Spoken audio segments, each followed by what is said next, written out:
While Iran mourns the death of their president Ebrahim Raisi, the world is going to closely watch the implications on its geopolitical equations and, further to that, the economic impact.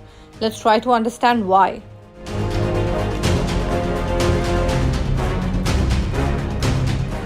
Raisi was long seen as a potential successor to Iran's supreme leader Ayatollah Ali Khamenei.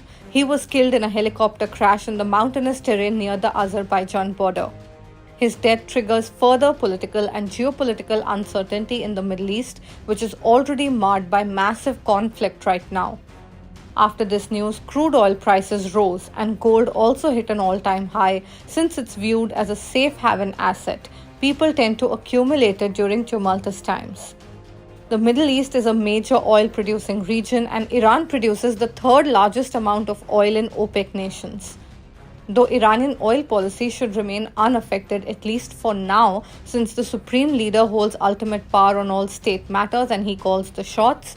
But the thing here is the Iranian president was largely seen as the successor to the 85-year-old supreme leader.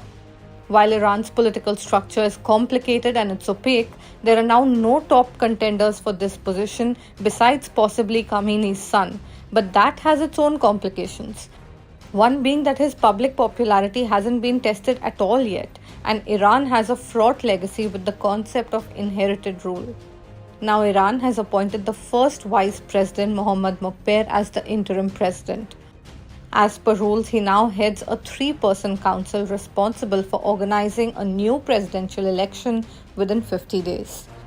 A new president, though he'll still be under the supreme leader, may have some different priorities with respect to geopolitical relations and some other policies.